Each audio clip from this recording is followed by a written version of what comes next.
ಹೊಡಿ ಹೊಡಿ ಹೊಡಿ.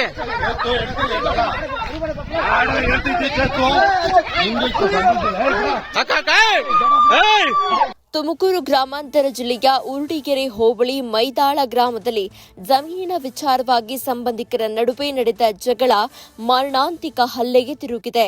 ಮೈದಾಳ ಗ್ರಾಮದ ಸರ್ವೆ ನಂಬರ್ 9/11ರಲ್ಲಿ ಇರುವಂತಹ 4 ಕುಂಟೆ ಜಮೀನಿನ ಹಕ್ಕಿನ ವಿಚಾರಕ್ಕೆ ಸಂಬಂಧಿಸಿ ಎಂಎನ್ ಅಶೋಕ್ ಎಂಬಾತ ಆಶಾ ಎಂಬ ಮಹಿಳೆಯ ತಲೆಯ ಮೇಲೆ ಗುದ್ದಲಿಯಿಂದ ಬಲವಾಗಿ ಹೊಡೆದಿರುವ ಆರೋಪ ಕೇಳಿಬಂದಿದೆ.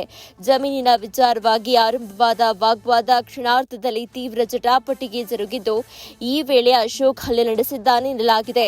ಗಾಯಗೊಂಡ ಆಶಾರನ್ನ ಚಿಕಿತ್ಸೆಗಾಗಿ ಆಸ್ಪತ್ರೆಗೆ ದಾಖಲಿಸಲಾಗಿದೆ. ಘಟನೆ ಕುರಿತು ಖ್ಯಾತಸಂದ್ರ ಪೊಲೀಸ್ ಠಾಣೆಯಲ್ಲಿ ಪ್ರಕರಣ ದಾಖಲಾಗಿದ್ದು, ಪೊಲೀಸರು ಮುಂದಿನ ತನಿಖೆ ಕೈಗೊಂಡಿದ್ದಾರೆ. ಹೊಡಿ ಹೊಡಿ ಹೊಡಿ.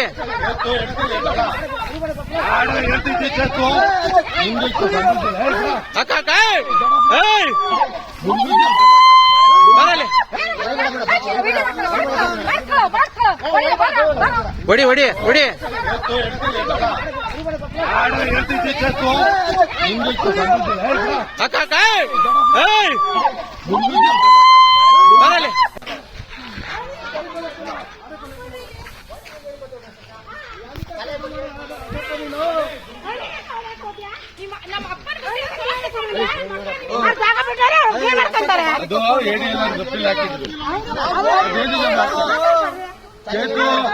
ಮಾತಾಡಿ ಮಾತಾಡಿ ಮಾತಾಡಿ. ನನಗೆ ಕೇಳ್ತಿದ್ಯಾ ನೀನು? ನನಗೆ ಕೇಳ್ತಿದ್ಯಾ? ನನಗೇನೇ ಮಾತಾಡಿ.